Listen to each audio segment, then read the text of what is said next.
I have come here to chew bubblegum and kick ass.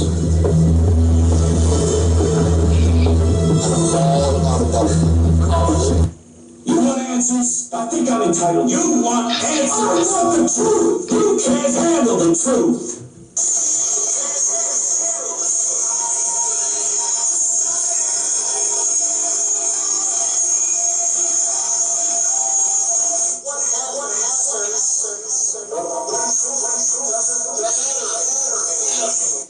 Hello everyone.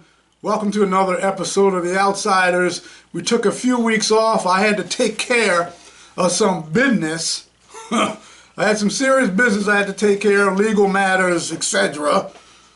But we're back and raring to go. I'm with my superstar co-host, Marvin Doc Cheatham. Doc, tell the people, how are things going?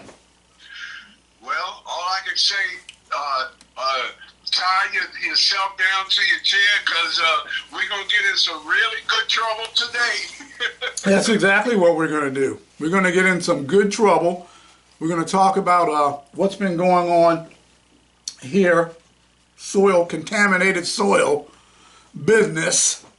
We're going to deep dive into, because I believe, Doc, there's some people in some serious trouble when all is said and done, and it's looked at and the light has been put on it, a bright light has been put on a situation with contaminated soil. We're going to be talking about that.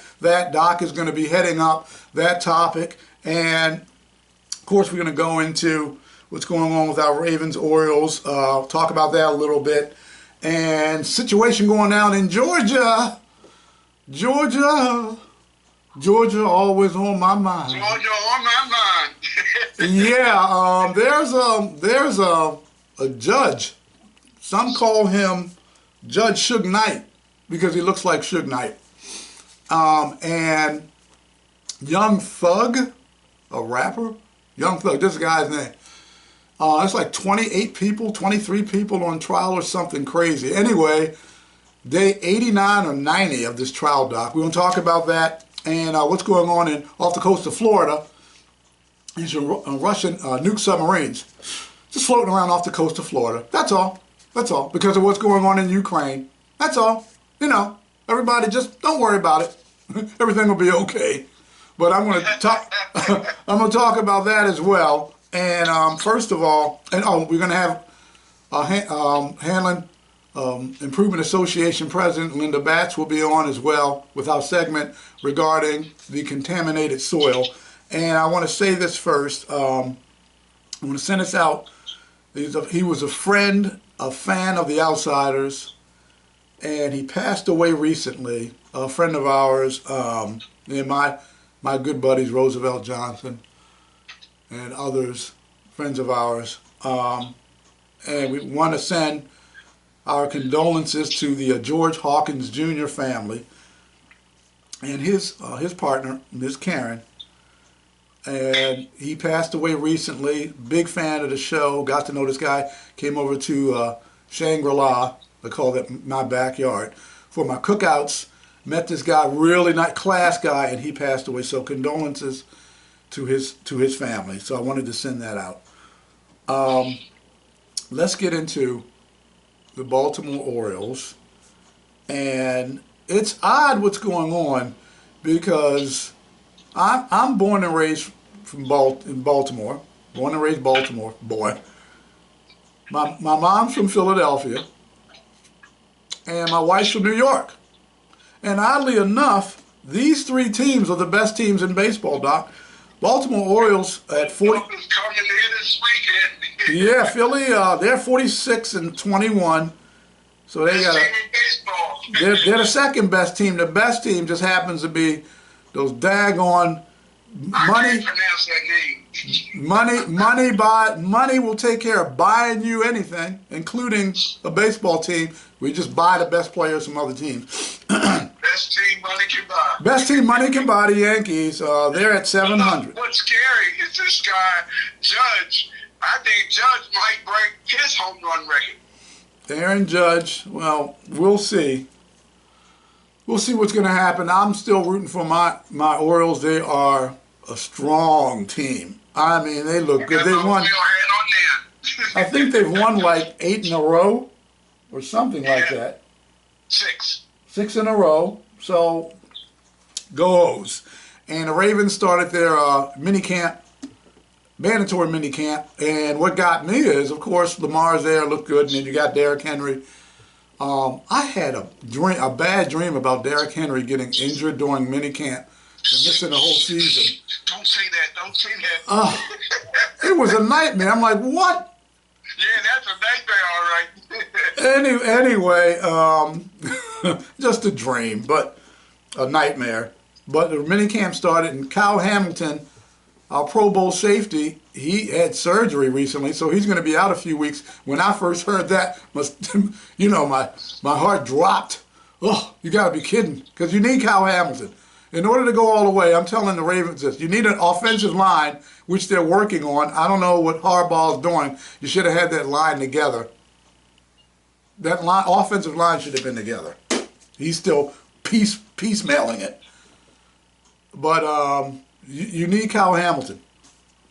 Doc, what do you think of what's going on with the I agree. Ravens? Having been a quarterback myself, I always say the most important person to me is the offensive tackle that will protect me, and that's the same thing with quarterbacks on any team. If your quarterback is not being protected by the guard and the tackle for a left-hander or a right-hander, whatever he is, then you're going to be in trouble. And we definitely got to have protection. We got the best quarterback. We got one of the best running backs. We just got to make certain we protect them and open up the holes and let them run. Well, we'll take care of that. I'm sure Harbaugh will get his act together, but he should have had it together already. That O-line should have been together. Sorry, John. Just telling it like it is. But I digress. I want to go into, just briefly, what's going on with Baltimore. Now, Baltimore has a distinction, and this is at the helm of Slim Shady, Brandon Scott, Slim Shady, who said in a press conference, the prosecutor is fabulous. He said that during the press conference. I'm not gonna get into that, but you take that as you will. Now, the prosecutor is fabulous, said in a press conference. But what the problem is with Slim Shady is that Baltimore under him is the dirtiest city in America. With the dirtiest councilman, Pigpen, James Torrance. I will be talking about him later. Mr. Bully. He likes to bully people, cyber bully, and do all types of bullying. I know about the bullying, James. And also, Baltimore. Let me stop there. We played that already. Baltimore is the most, or the worst, run city in America. We're number one there. Worst run city. Dirtiest city. The horrible under Brandon Scott again. And now it seems that Baltimore is the capital. Number one with a bullet for opioid overdose. Okay? Now, all of this is under this man, I use the term loosely, who Baltimore City residents decided to vote in as the Democratic nominee, basically meaning he's going to be the mayor of Baltimore City, and that's what you want. So I'm going to go on a little rant right here, Doc. I have to say this, and because I saw it, I said, you know what? It just seems to me that too many people who live in Baltimore City, I'm not talking about the people who want to get rid of this scourge. I don't mean them. I'm talking about the people who vote over and over again for these bottom feeder scumbags. It seems to me that they like corruption. They like high drug overdose. They like high crime. They like filth, dirtiness, and that's what they want. Because here we go again. It seems to me that is what the citizens of Baltimore, too many of them, enough to make a difference in the vote, they vote for all of this stuff that I just named, because that's what Brandon Scott brings. BG&E, backdoor deal, backstabbing deal. I mean, the corruption and all of this nonsense, that's what you vote for. So it seems to me is that that's what you want. You want to be a crappy, dirty, disgusting, filthy, drug-ridden, violent city. Doc, what do you think? Because that's what I'm getting out of this. What I'm seeing as a result of one of the poorest turnouts for an election that was of importance to us, because we were electing our mayor and our council people, that, you know, at the end of the day, the people who actually put the mayor in are middle class, black and white. Middle class, black and white. Ashburton, Roland Park, Mount Royal, Reservoir Hill. Middle class, black and white folks put this guy back in office. So that's what they want, middle class, black and white folks. You want filth, you want violence, you want kids with the cars, stealing the cars, all carjacking, squeegee, and drug opioid overdose. That's what they want? Sean, Is that what they want? You know, they are and were living in neighborhoods that they thought were protected. Well, they're now finding that their neighborhoods are not protected. You know, the carjackings are going into their neighborhoods. The unruliness of Phelps Point is going into areas that normally they thought were protected. Now you even got giant food coming out of Evanston Village. The rich are finally catching the hell that we've been catching for 50 years in Baltimore. It's now what goes around comes around. What's coming around, we're getting what our white and black middle class have voted for. Well, more of it's coming. So thanks a lot, people. Thanks a whole lot for voting in. Yeah, thanks a hell of a lot for voting in more of this crap. Now Baltimore is the opioid capital, as well as the dirtiest, filthiest city in America, as well as the worst run city. And there's others as well that we're crime, one of the most violent cities on the planet, actually. So thanks a lot. Thanks a lot, you brainiacs.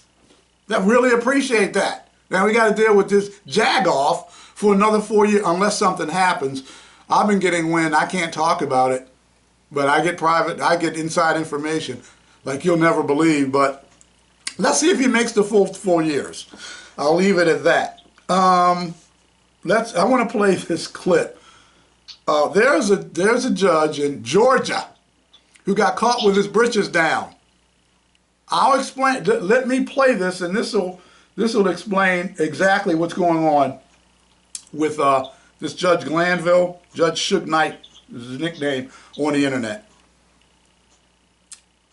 Cut one. Yak Gaddy's lawyer Doug Weinstein has filed a motion to recuse Judge Glanville from the YSL RICO trial. So here we go, here's a document right here. Diamante Kendrick, buying through his undersigned counsel with waiving any other rights to which he's entitled. Motion to recuse Chief Judge Earl Glanville from continuing to preside over the present case and request that the present trial... Now, this guy is reading off a motion to recuse this Judge Glanville.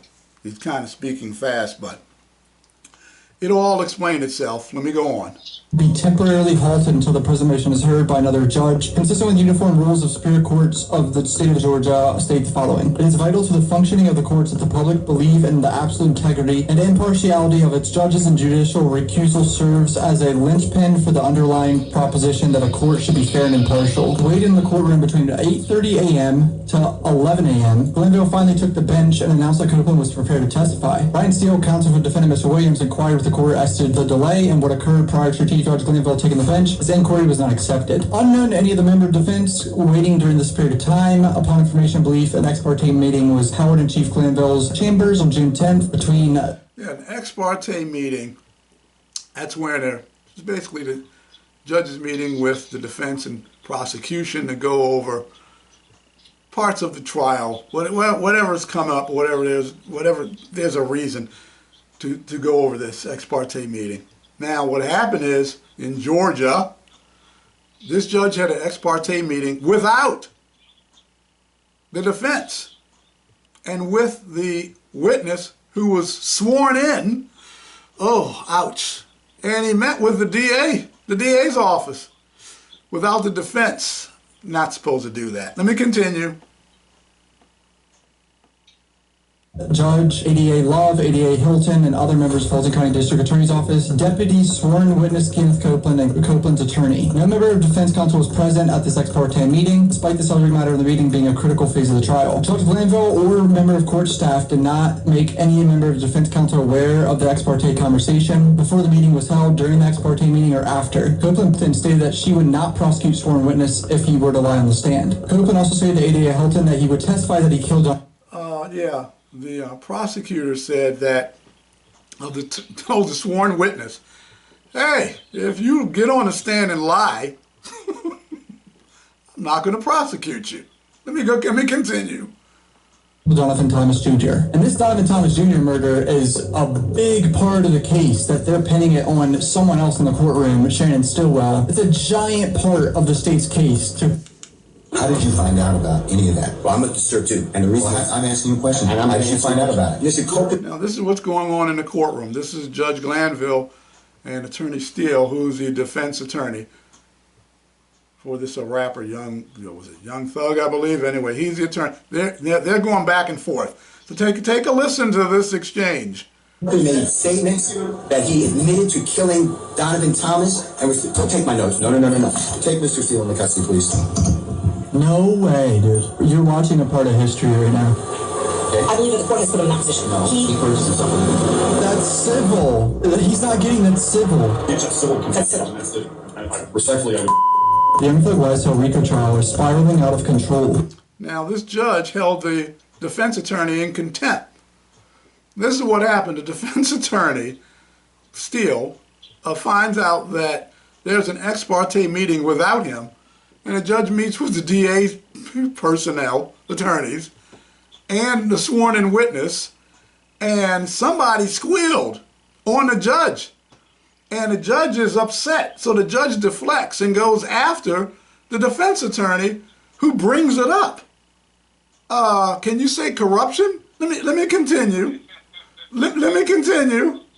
Brian Steele points out evidence of coercion and witness intimidation by the judge and the state. The judge freaks out and asks how he found out about an ex parte conversation with the DA, a witness, and the judge. Steele refuses to answer, and then the judge sentences him to 20 days in jail over the weekends. The judge is straight up wrong here and didn't want to admit it. There's hundreds of defense lawyers citing case law, I'll show you at the end of this video, and over 25 defense lawyers came to Brian Steele's defense within hours of this happening on stream. No, Georgia rule professional conduct is checkmate. 1.6, I know lies. I know what the rule says, but here's the thing. Well, you need to please tell me who you got it from. I'm not asking you sum and substance of anything as of yet, okay? But I need you to tell me how you got the information. If you don't tell me how you got the information, I'm going to hold you in contempt. I understand. I don't want to be held. Pay to have counsel, right? I don't want to hold you in contempt, but this is so sacrosanct to have a conversation in my chambers parroted to you and others. It is that serious.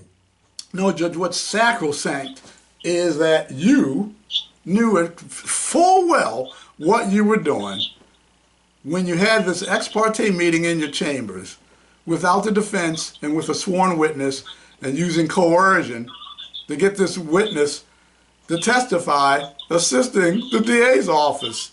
Doc, what do you think of this? Well, you're looking at it, with a microscope, and what I'm thinking is, that sometimes you have to punish folks that you put in places to do the right thing, and they do the opposite. They do the wrong thing. I think sometimes the punishment needs to be a little bit stronger because of what they did, and that's what it looks like here. This guy, legally, he should know better, and he did one of the worst things you can think of. Is basically doing injustice to his client. Do you think the attorney is wrong, or the judge? I think they all are wrong. Well, here's the thing. I had more time looking at it. You just heard something briefly. I really looked at it. I mean, I looked at it's a situation, an ex parte.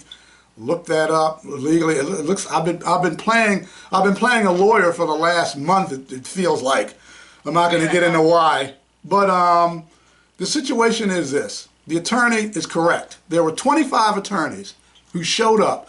This actually was streaming. The trial was streaming. 25 attorneys drove down to the courthouse to defend Mr. Steele, the defense attorney.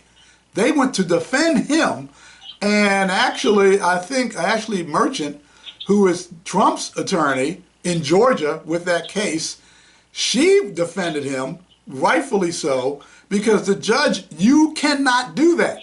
He was, what? They were supposed to meet at 8:30 or 9 o'clock. The the trial was supposed to start at that time. It didn't start until 11, like 11:30, something like that, hours later. And the defense attorney was told by someone, or he received the information from someone, that the judge was having an ex parte meeting without him and with a sworn in witness. Oh, no, you can't do that. And there's tons of attorneys, defense attorneys and attorneys, who jumped all over the judge to defend the defense attorney. And I mean, just like, you have situations where here in Maryland, you can have someone dismiss their own complaint who works for an agency, who's an attorney, have a complaint filed against them, and then they wind up getting the complaint that was filed against them, and what do, Doc? They dismiss it. So they dismiss a complaint that was filed against them. That's the corruption that goes on. So even if you committed the offense with the judge committed the offense. So they're saying you need another judge. This should be a mistrial, or at least there should be another judge to step in. You should recuse yourself because you're being accused of misconduct. And he said, nope, not going to recuse myself. Nope, you're in contempt. Nope, everybody's wrong, I'm right. And that's what's going on here.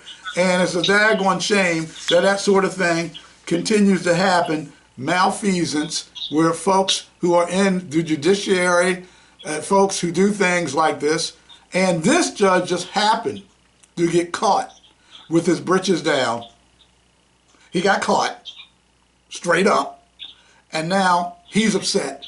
So he's putting this guy in jail for over the weekend for 20 days, over the weekend, to make him tell him, the judge, who gave you that information, so he can go and retaliate against whoever got the information to the attorney, I'm sure.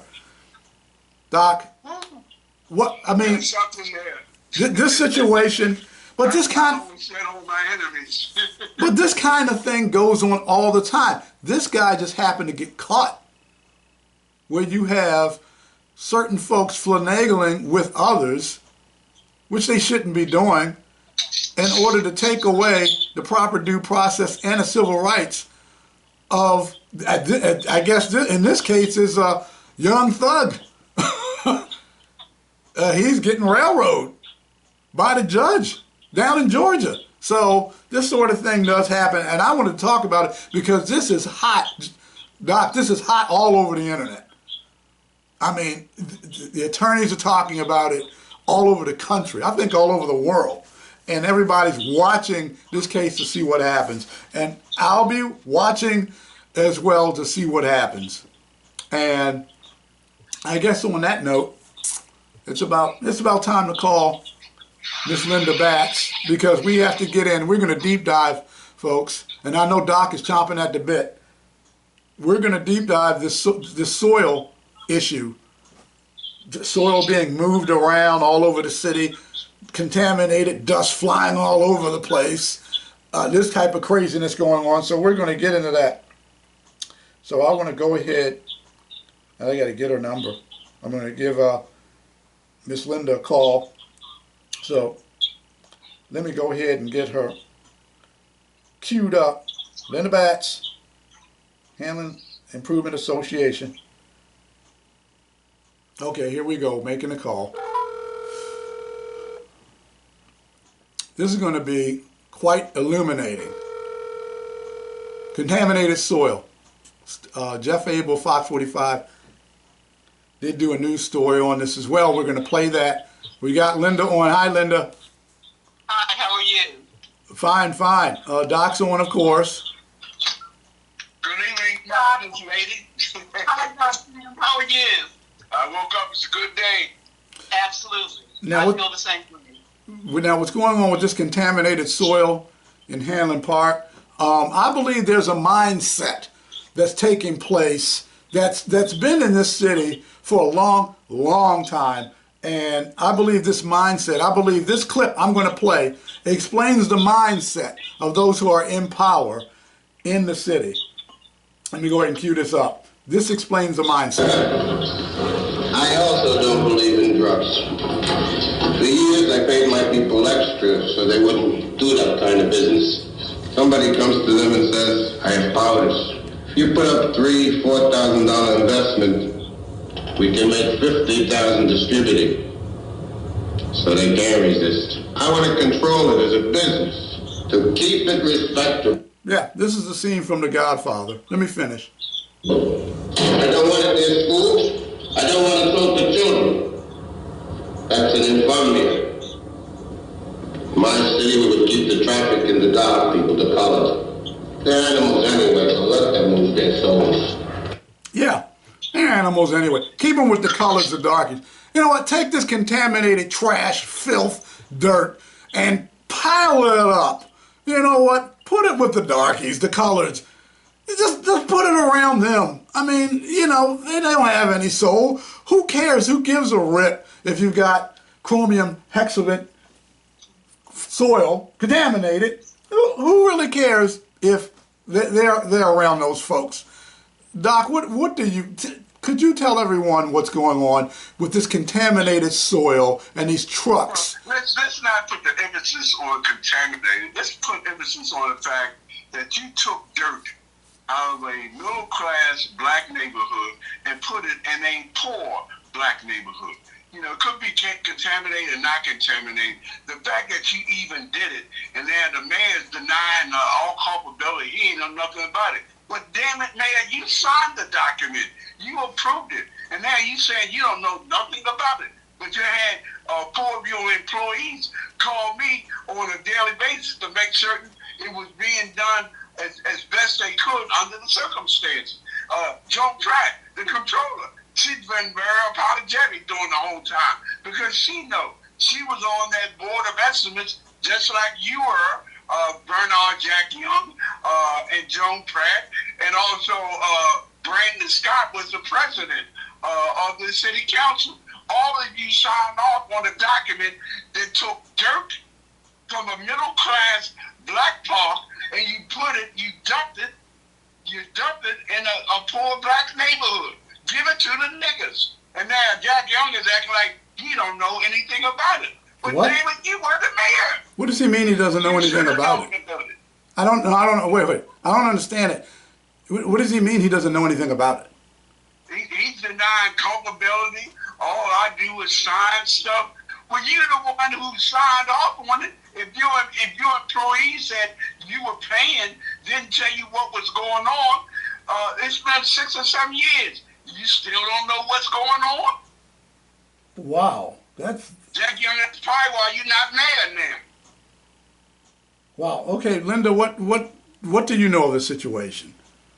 What saith Linda? Yes. Let me just start off by saying that DPW has as its core vision to be a protector of the environment and the health and vitality of communities. The communities have consistently and repeatedly raised questions about the safety of the soil that was in Hanlon Park. Mm-hmm. Soil had been determined to have contained levels of hexavalent chromium that potentially could be a carcinogenic and other health risks to not only humans, but wildlife and plants and what have you. There was an agreement made during the tenure of Rudy Chow that any test samples of soil that reflected levels of hexavalent chromium above 9.5 ppms, parts per million, would be removed from Hanlon Park. The standard at the point the project began was that 23 parts per million was an acceptable level. But because the community raised concerns about hexavalent chromium and the other chemicals in the soil, former Director Chow agreed to remove soil that tested at the level of 9.5 parts per million or above. In 2018, during the early pendency of this project, the Maryland Department of the Environment changed its residential cleanup standards from 23 parts per million, which it created in 2008, and updated it to make it much more rigid to 0.3 parts per million. So the question the community raised then is, does the soil that exists in Hanlon Park right now meet the current residential cleanup standard of 0.3 part per million? Or does it pose a risk to safety? The second question that the community raised was the soil that was removed from Hanlon Park and disposed of, that according to Rudy Chow was agreed to be removed if it exceeded 9.5 parts per million. Where was that soil taken and disposed of? The Department of Public Works reported to our communities that 4 large contractors received the soil. And the question then became, what was the chain of custody associated? How much soil did they receive? What disclosures were made to the recipients, these 4 companies, of the soil? Was it disclosed that it had a potential chromium reading of 9.5 and above in terms of parts per million of hexavalent chromium?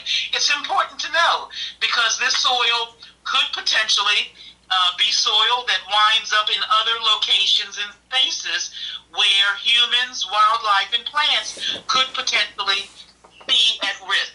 At no time was our community informed that another particular placement of the soil was in a different community. Because at that particular point, the question would have been, at what point did you engage the community about the transfer of soil from Hanlon Park to this new location at Bradish Avenue?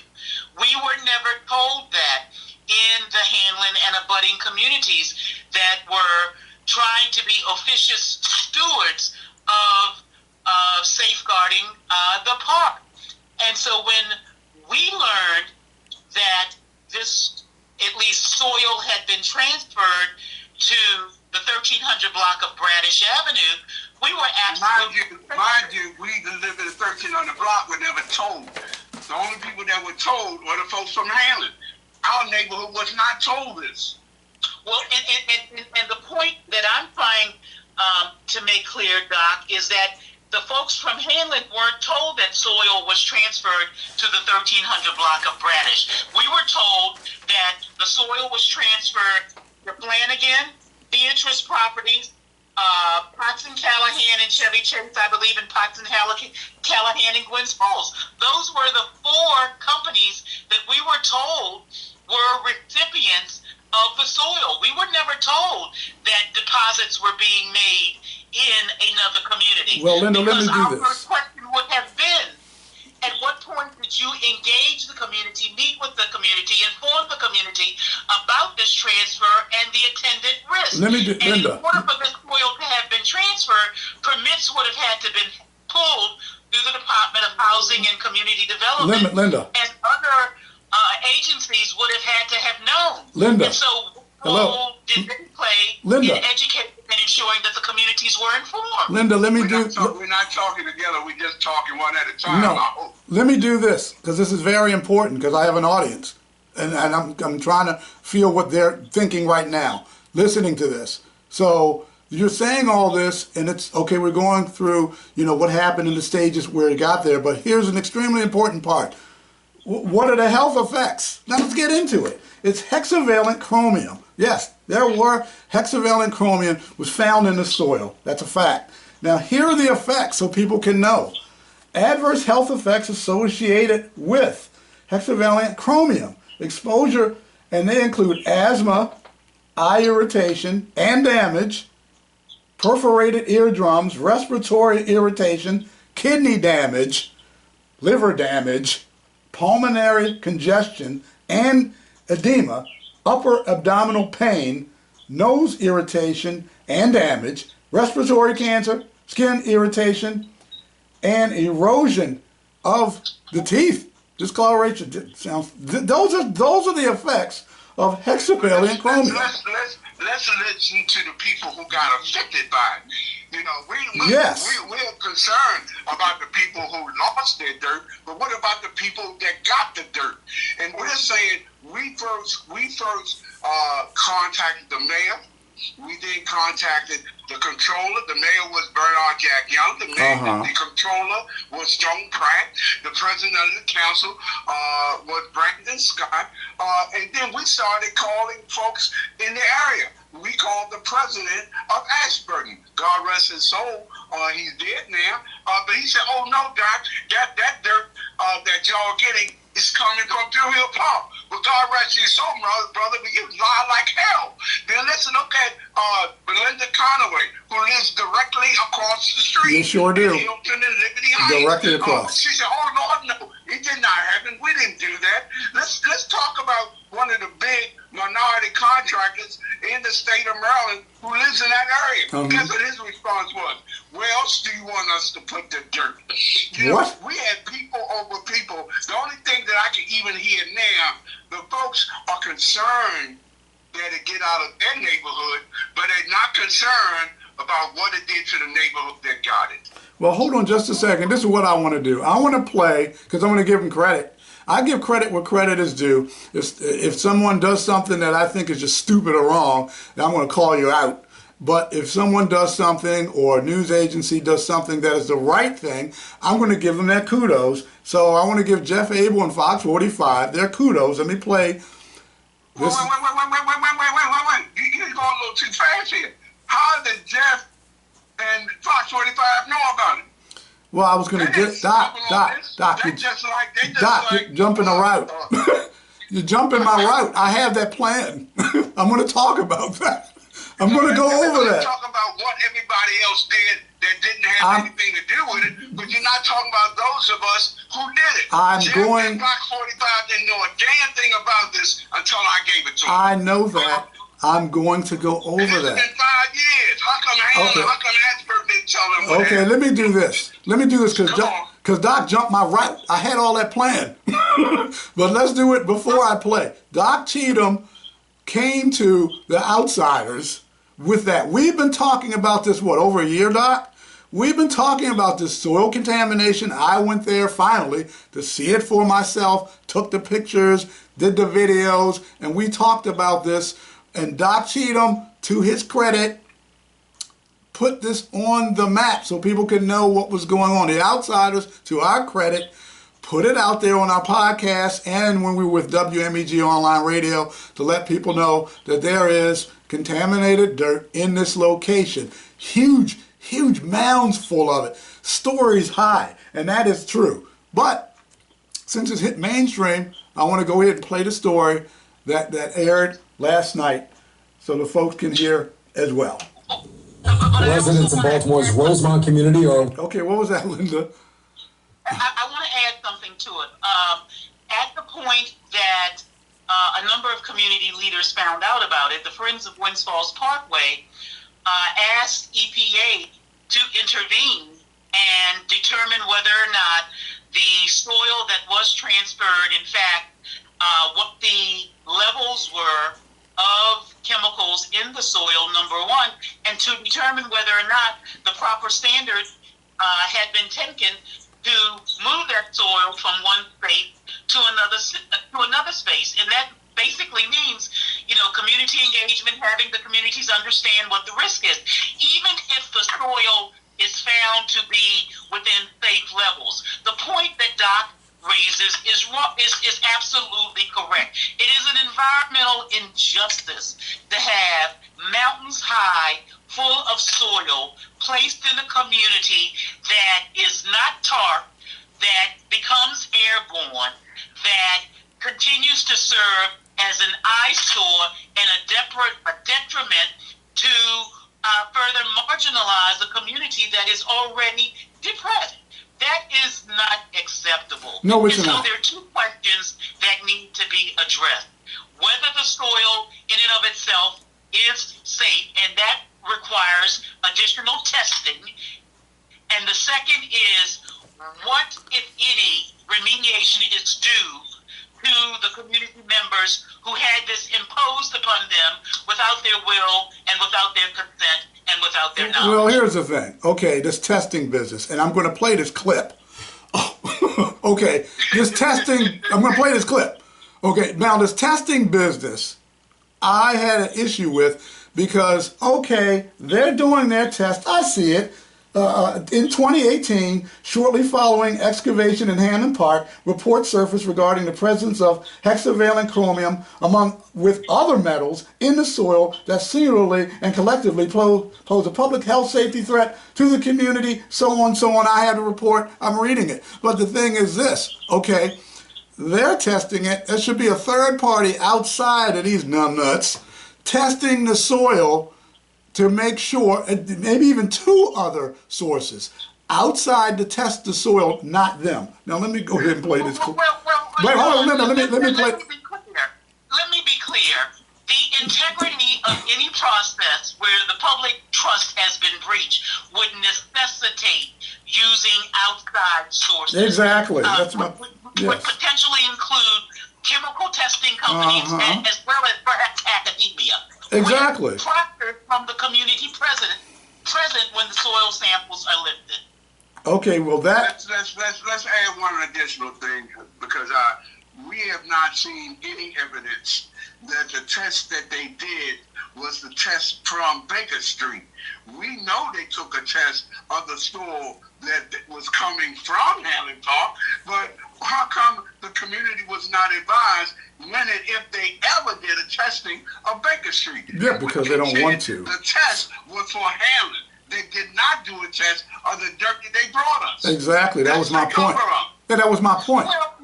But let me play this clip, guys. Guys, let me play this clip. The show is only so long. I gotta play this clip. I did all it queued it up. I had that other stuff on. This is the hot issue. It is, but people, look. People need to hear that this is mainstream. So let me play this, please. Raising new questions about the soil removed during construction on the Ashburton water treatment facility. That soil has been dumped in the middle of their community, and residents fear it could be endangering their health. Jeff Abel shows us why. This was a flat land. Yeah, we played here. For Doc Cheatham, this is what this reminds me of, the King Kong movie. It's been difficult to watch. Should be insulting. His childhood playground has become a dumping ground. I would wake up 7 o'clock in the morning hearing the trucks coming. And at 7 o'clock at night, they were still running. And there were so many trucks, one behind the other, one behind the other. The trucks hauling tons and tons of soil began dumping in the Rosemont community 5 years ago. The soil had been removed during construction on the Ashburton water treatment facility. But instead of moving it out of the city, crews moved it a few blocks over. These kind of things happen, but they take it somewhere out of the state or somewhere where people aren't living. Well, there are two houses on each side here. Well, we say this would go into a affluent neighborhood. Would this go into Roland Park? Would it go into Mount Royal? The answer is no. The soil is now spread over 4 different parcels of land. It towers over the Rosemont community uncovered and under suspicion. I'm concerned with what are they going to do with it now? You know, is it going to stay the same? Or are they going to continue to come down my street, dirty up my cars? Or what? You know, we're in hyper-marginalized communities where there are respiratory issues. Residents have called for the soil to be tested for contamination and removed. In a statement, a spokeswoman with the city's Department of Public Works writes, for projects of this scale and scope, general contractors are responsible for off-site soil disposal onto appropriate sites. Prior to... Oh, wait, stop. Now, the reason why I wanted to play this, because a lot of people who are going to hear this podcast and they're going to see it on YouTube, they didn't see the story Fox 45 ran. I thought it was an excellent story. Well, it sounds like to me that the city government is basically saying, we don't have anything to do with it. They have to handle it, but the contractors do. We don't have anything to do with the health and safety of our citizens. Is that what's going on? Because that's what I'm getting from this.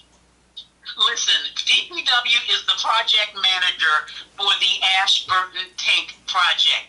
It has an inherent, if not implied, responsibility to ensure that all aspects of that project work to ensure, not jeopardize, the public welfare and safety, which includes the actions of the contractor on territory that is within the boundaries of Baltimore City. But it sounds like they don't want to be... Let me explain one thing that happened, and I'm glad Linda and them, have done as much as they have, and I really appreciate it on behalf of all the communities that make up. There are about 15 communities that make up Rosemount. But here's what really is interesting. It's a lot of protection being done of Ashburton and Hanlon, but no justification. The guy, and I know Linda knows this guy's name, that's kind of like the master of the whole program. Well, we had to call up because the trucks that they were running, 50 trucks a day for 7 days a week, they were running through our neighborhood and they didn't have tops on them. That's a problem. You can imagine what dirt that we got here. Mm-hmm. We had to call up, and this guy would not let me talk. Last week at the meeting that they had in Linda's community, until there were about 7 people that went before me. My hand was all the way up because he knew what questions I would ask. This guy, one of the best con men I've heard in years, because he would not explain that he was in the beginning of this when they were bringing trucks to us that didn't have tops on them. Well, it sounds like to me they don't want to, the legal ramifications and the fact that they would be responsible for this, it sounds like they're trying to claim plausible deniability of some kind, DPW, and the situation with putting it on the contractors, liability issues could be going through the roof. And I've read over cases that involve contaminated soil because the soil is contaminated. Now, the only question is how much and what type of contaminants are there. But it is contaminated, and the liability issues that are present now, that were present then, and will be present in the future, that's what they're trying to stay away from, Doc. And are you testing the soil that's in Rosemont? We don't care about the soil that's in Hanlon. That's not us. We have not been notified or seen any testing ever done in Rosemont where they dumped it. It's a liability They're issue. talking about the testing they did at Hanlon. We don't give a damn about what's happening in Hanlon with reference to this dirt issue. We worried about Rosemont. Well, hold it, Doc. Hold it, Doc.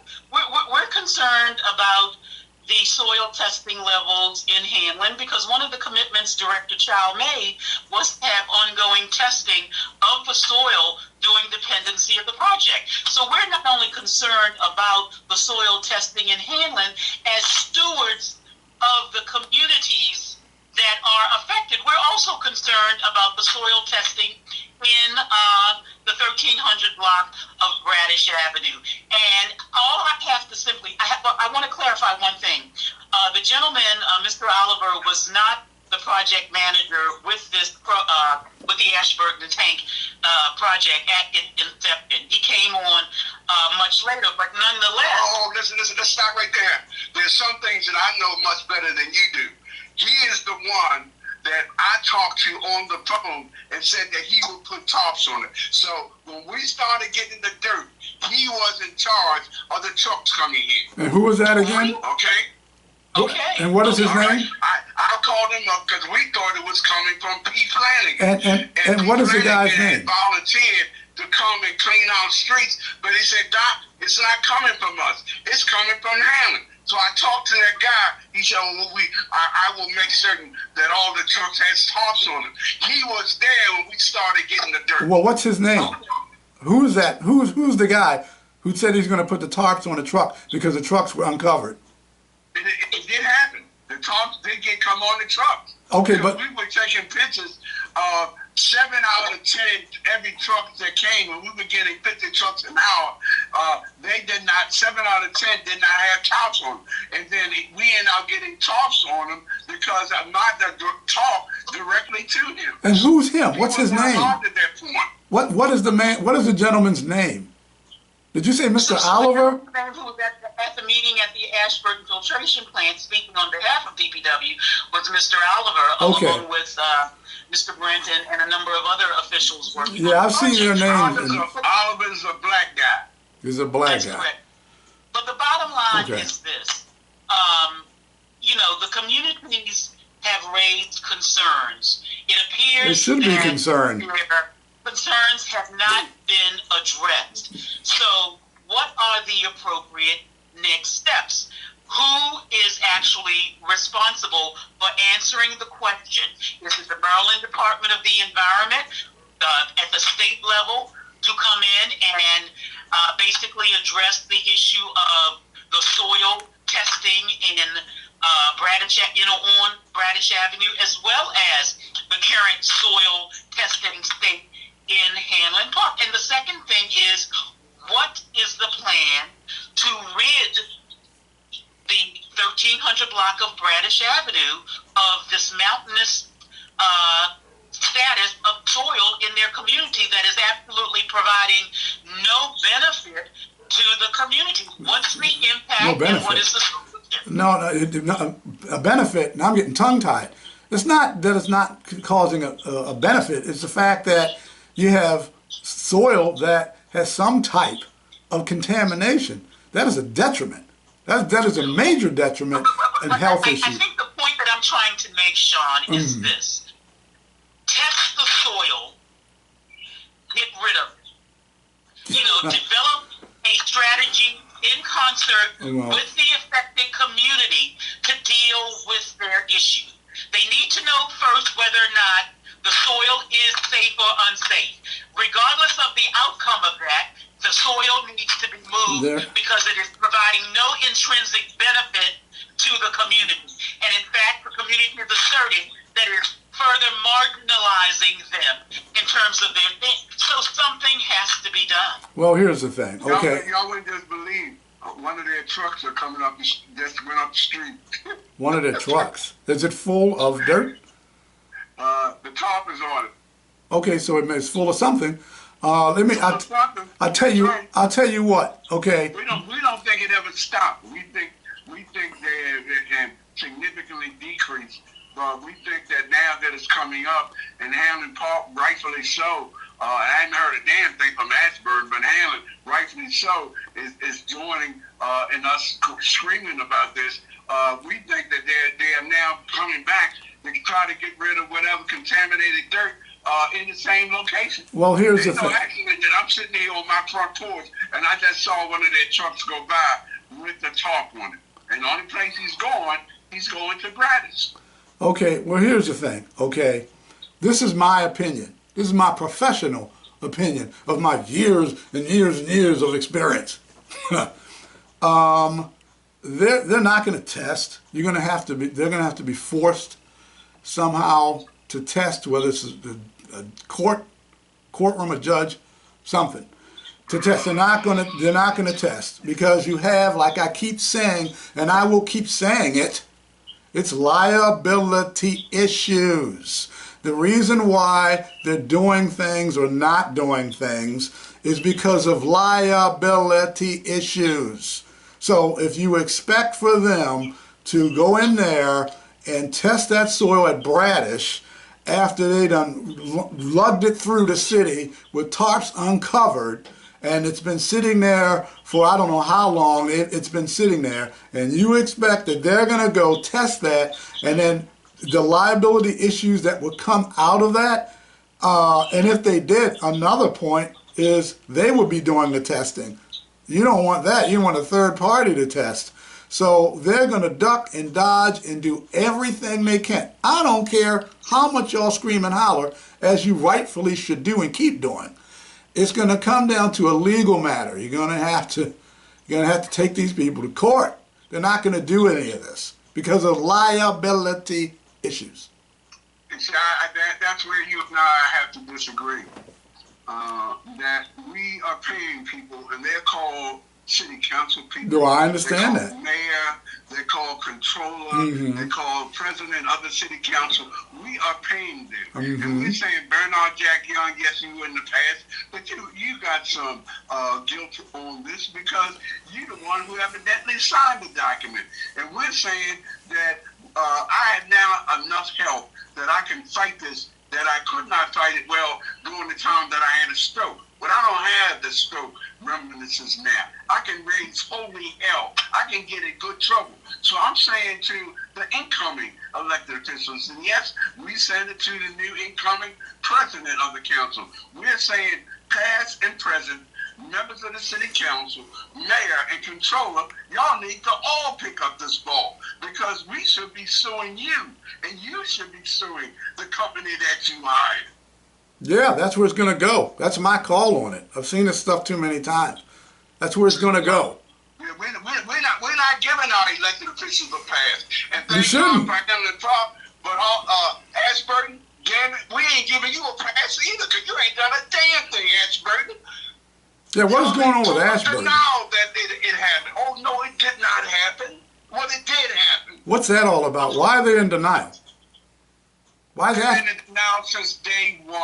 Why? Why are they in denial of this? Why don't they fess up and tell the truth? All I know is I had a president that told me he was the president of Ashburton, and he kept telling me that the dirt was coming from Drew Hill Park. And yes, we had a young lady, her name happens to be Crystal Parker. Crystal is the one who notified me that it was coming from Ashburton, not from Drew Hill Park.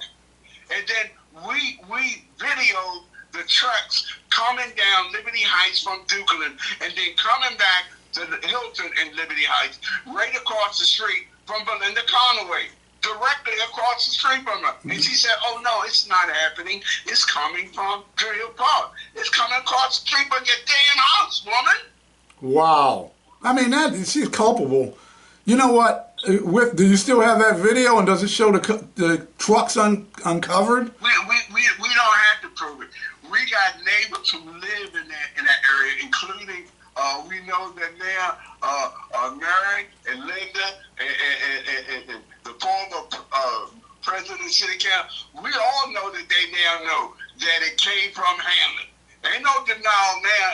Everybody's admit, oh yes, it did come from Hanlon. All of that damn dirt that we got came from Hanlon. So it's not a problem of trying to prove where it came from. We all now know it came from Hanlon. The question is, what dirt did you test? Did you test Hanlon and Rosemont, or did you only test Rosemont? And that's what we think. We've not been notified during all these 5 or 6 years. No one has notified us about anything. I would have my own test done. I wouldn't trust their tests. That's just me. I'd have my own test done from a third party, like Linda said earlier. I'd have don't look at me. I don't know. This ain't Ashburton. This ain't Hanlon. This ain't Grants Falls. This is Rosemont, one of the poorest neighborhoods. Who do you expect to pay for it? Okay, you know what? Wait. Raising hell. You know what? Raising hell till I get someone like Bernard Jack Young and say, yes, I'm culpable because I had something to do with it. I signed off on it. Well, I'll tell you what. You're going to get somebody to pay. I'm going to look into it. Now that I take that as a challenge. I'm going to look into, and I said I was going to do this before, but I got caught up in a legal battle that you're well aware of. But I'm going to take up the mantle again and look into a third party testing this. May even come out of my own pocket to pay for it. And I'm going to look, and I'm going to look into it and see what can be done with a third party testing that soil. How's that? Well, I think that's a nice way out, but I think We got people that get paid. They call councilmen. They call controllers. They call presidents. They're getting paid to do nothing. This work every day. We're saying we're gonna raise hell over and over again. So some of them, starting with Bernard Jack Young, admit that they were culpable in this. These people aren't going to do anything. They're useless. I called them a gelding city council. I mean, you got, what, 3 new members coming on board? I hope that'll help, but I don't have much faith in them doing much of anything. Well, I have optimism in the new president that's coming in. Zeke? I have optimism that folks, once they get the truth, most of them probably don't know, just like y'all didn't know a year ago. Didn't know a year ago, but they do know. About this. Right, so one of the tools at the council's disposal is to convene investigative and informational hearings. During the pendency of this project, there have been at least two hearings. I know that former Councilman Pinkett convened one. Councilman James Torrance had one, although it wasn't widely advertised and didn't have great participation. But I do think it's time for another informational and investigative hearing to be convened very soon. And when I say soon, within the next 30 days or so, to get to the root of these issues. And to not only talk about them, but to talk about solutions. What about your congressmen? What about your congressmen? What about your congressmen? Their office? Well, I mean, obviously, the congressional folks can be apprised and put on notice that this is an issue and so forth and so on. I mean, but I mean, I think that, the obligation rests within the people who have entrusted responsibility for the project, and that's the stewards of the city of Baltimore. Yes, and they need to come to the table, DPW, Rec and Parks, the Health Department, along with representatives from the Mayor's Office and Appropriate, and the contractor, Oscar Render, to have a full and unabridged discussion about the issues that remain outstanding and the solutions and the timelines associated. I asked Jeff to ask Oscar Renter, how come he didn't put that dirt in his neighborhood? Absolutely. And permit me to include the Department of Housing and Community Development, because they issue the permits. So we've got the Health Department, Housing and Community Development, DPW, Rec and Parks, and the City Council. And, a hearing needs to be convened to ensure the public trust, to allay the public of any concerns that might exist with respect to threat, and then to provide a timeline for what is going to be done to remove the soil that is an eyesore and a threat to the welfare, health and welfare of the communities that have to live in the face of this nuisance. Well, I got something I want to say, because I'm sitting here I'm listening to this, and I'm telling you, that this is coming from me, and I'm serious about this. Congressman, okay, the Key Bridge. When the Key Bridge got knocked down, collapsed. When the Key Bridge got knocked down, who was there? When the Key Bridge got knocked down in Baltimore City, who was there? The governor. You had Congress people there. That's who was there. Those state senators. But Sean, there's no niggas in that area. We're talking about Rosemont, man. We're talking about Rosemont. We ain't talking about Ashburton. We're talking about a community that has been neglected for decades and decades. That's why we ain't seen Quiet City. We ain't seen Quiet City in the last few years. Ouch. Ow. Yeah, but he should be there. That's my point. I understand what you're saying, but like you said earlier, that's their job, right? Okay, so because the folks are different or a certain color or texture of hair, whatever, or culture. We are exposing this injustice and are willing to take it as far as we can. Doc Cheatham has his health back now. He can raise some help. He's got some folks now, he got some friends that have seen it. Linda and Mary and Lawrence, they came and saw what they had not seen before. And like you saw, Just like I saw. They had not seen before. Some folks have said, Doc, that's unimaginable that it would happen. Really, they don't have much of imagination. The things that have gone down in this country, are you kidding? Yeah, I'm not surprised, but you're doing the right thing, exposing all this. They should be called to task. I have no problem with calling the congressman to task. Who's the congressman for that area? Oh, he is he? Okay, well, I will call him. He's a buddy of yours. Yeah, because you told me. So your buddy won't even come to help you to say, hey, I got to look at this, huh? It's like that. Is that how he rolls? Well, I mean, I'll call it to his attention because that's his job. We cannot thank you, Linda, thank you, Sean, and the folks that now hearing and seeing about what's happening. And we're going to tell folks phase 2 is going to be the opioid deaths because they start in the Western District. We have reports how many folks have died. Of the 6,000, we understand the highest percentage is coming from black neighborhoods. And the mayor's going to be getting money. What is he going to give it to the same people that did the Freddie Gray riots? We didn't get any of it. Of course not. You're not important to him.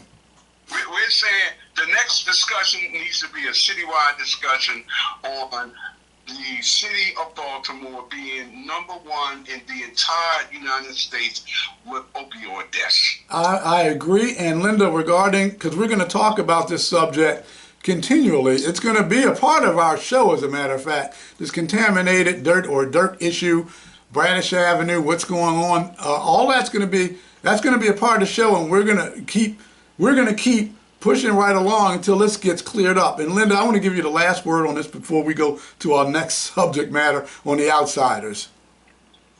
Absolutely. I think the city has an opportunity before them to restore faith in the value of public service. And the way that they can do that is to do what has been requested, and that is to meet with the affected stakeholders, test the soils in all of the respective locations as had been agreed upon during the tenure of Director Chow, and that includes not only Hanlon Park, but the 1300 block of Bradish Avenue, and to implement a plan to mitigate and remove any soil from any of the communities and areas where the stakeholders have not been given and invested in and understand why it's there. To move it and to mitigate based on whatever solutions the community determines are befitting for the harm that has been alleged. This has to happen. This definitely is going to happen. We're going to make sure that the outsiders... It's called reparations and restitution. That's what it's called. Well, we're going to keep pushing that issue. And Linda, thanks a lot for being our special guest. And Doc and I are going to continue with our one... Unless you want to sit in on the last topic. I don't know of any topic in the world that she is not so articulate and intelligent on that subject. Linda, did you? I think she's 2 or 3 people. I think she is Congress because she is amazing. Linda, you want to sit in? It has to do with the Russians in Cuba and Florida. You want to sit in on that one? I appreciate your confidence in me, and I'm humbled because I value you as an esteemed person whose knowledge traverses so many areas, and Sean as well. I'm available to sit in on as long as we keep it kosher. Okay, well, I'm going to go ahead and play this is what's going on. Okay, I wasn't around in 1962. I didn't get on this earth until a few years later. Now, in 1962, there was a Cuban Missile Crisis. And let me explain to people, I'm a student of history, and this is very important because my wife and I were thinking of going down to Florida next month, but I don't know now. What happened in 1962, is Khrushchev was upset because NATO was parking nukes right along the Soviet Union's border. So what do? You want to play like that? So they parked nukes in Cuba, 90 miles away from the U.S., Florida, 90 miles away. That's when you had the Cuban Missile Crisis with President Kennedy, and they negotiated back and forth, and a possible World War III nuclear situation was right there at the corner. Could have happened. Didn't. Now you have the same thing going on now, except this time you have a situation with Ukraine. They're getting another $50 billion. So you have Ukraine, and you have the NATO, Ukraine, and they're parking nukes again. Here we go with the Ukraine, and the U.S. is sending missiles to Ukraine. I don't know if they're sending any nukes, but they're sending missiles that the Ukraine can shoot over into Russia, and they're shooting them over into Russia.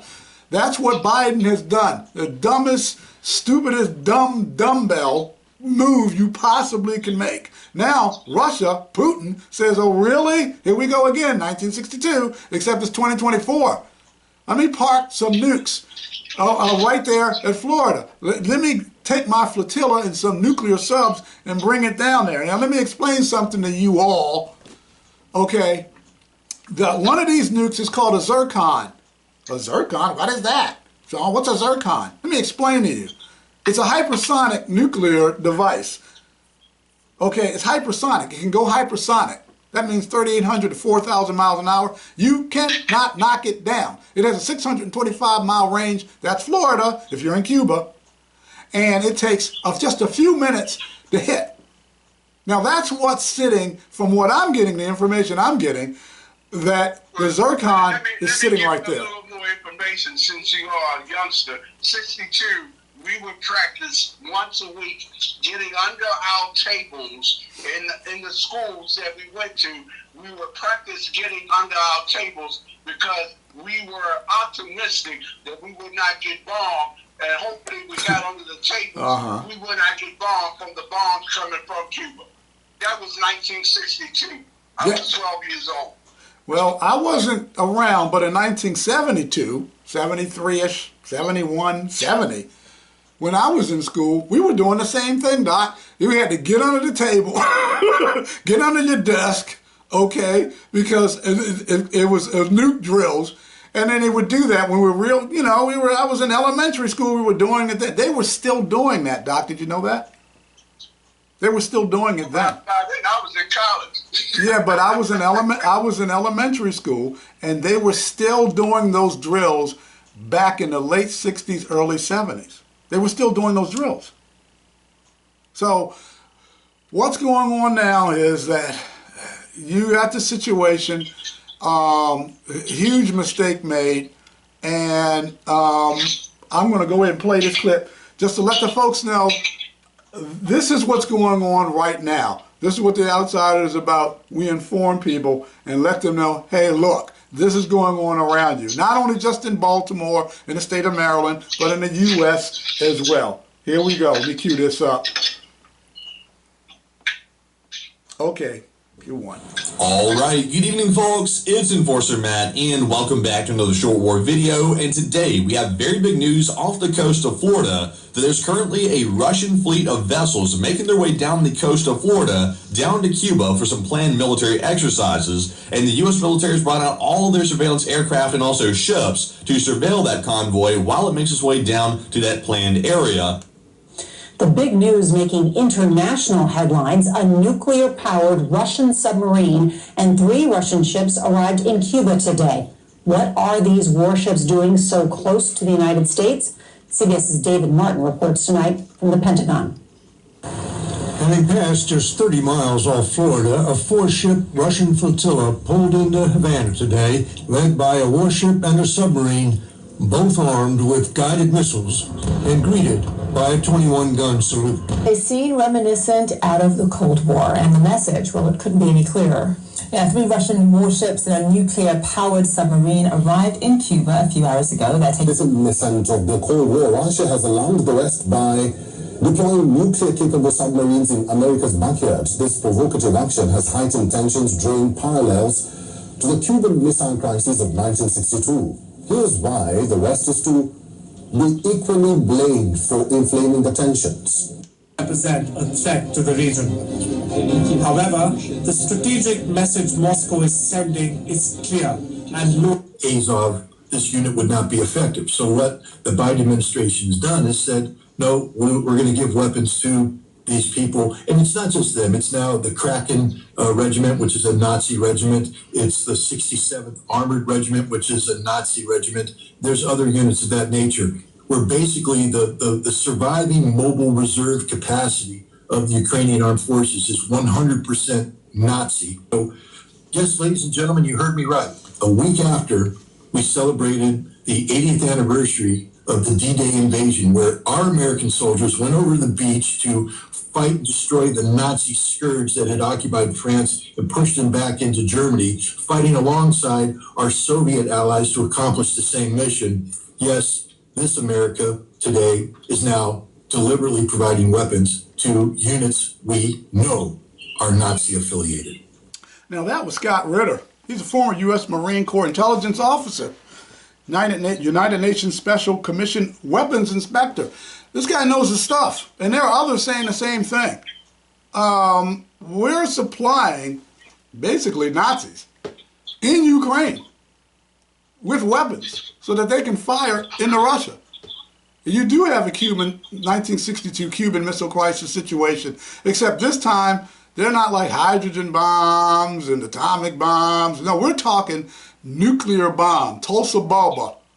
Look it up. We're talking another level here. And Biden, Joe Biden as president, weekend at Bernie's, this is a situation. I'm going to be keeping a close eye on this situation. What do you all think of that?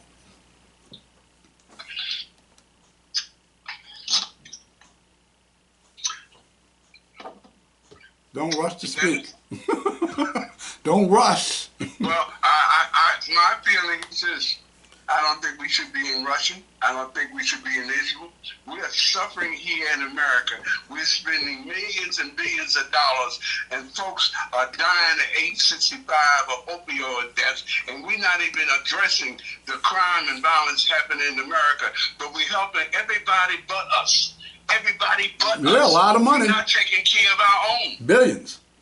Tens of billions. Hundreds of billions of dollars, Doc. And we have people here who are U.S. military personnel who are either retired or out of the military, and they barely can make ends meet.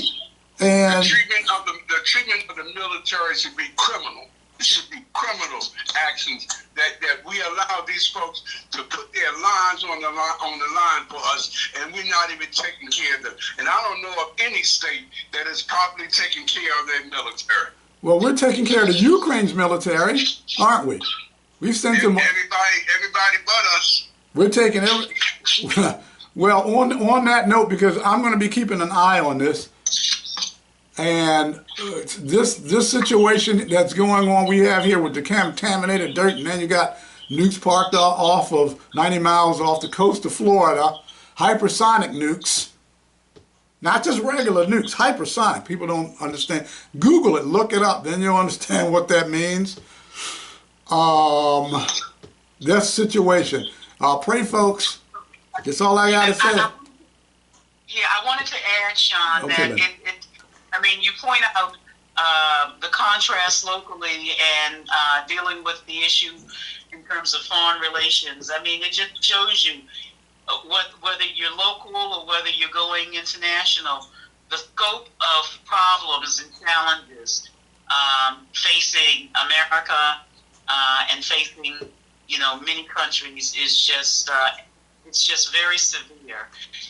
And I'm extremely cautious about how we spend our money and what agreements we're continuing to perpetrate under the support of foreign relations and so forth and so on. And the final thing I want to end with is that as we go into Juneteenth next week, we're proclaim how important it is to let folks have information that will liberate them. the conversation that we just had about the soil in the 1300 block of Bradish Avenue is a current day illustration that Juneteenth is not working, that we have not been freed, and that information that is vital to our health and welfare and our freedom is not getting to us in a timely manner.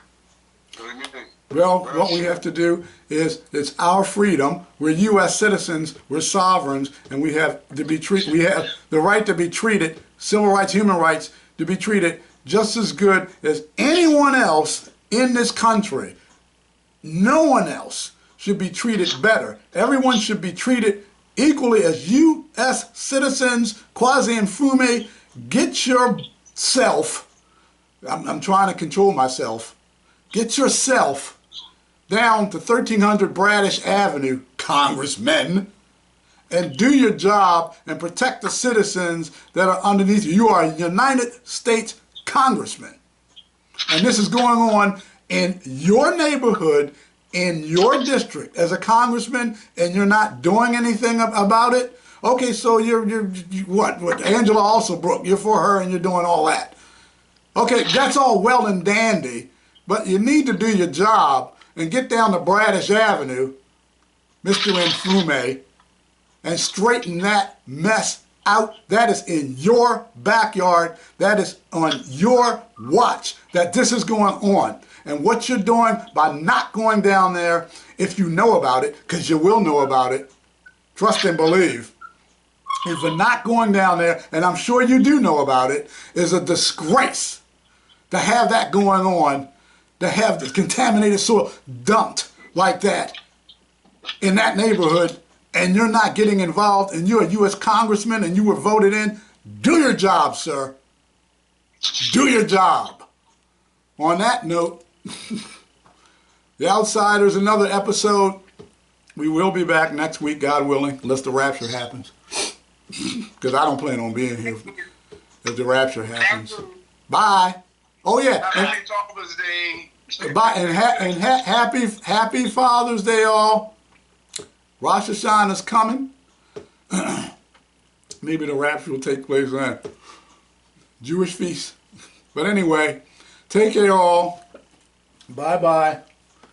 And again, I'm going to have to note and make this perfectly clear. The Outsiders are here to do two things. Chew bubble gum and kick ass. And we're all out of bubble gum.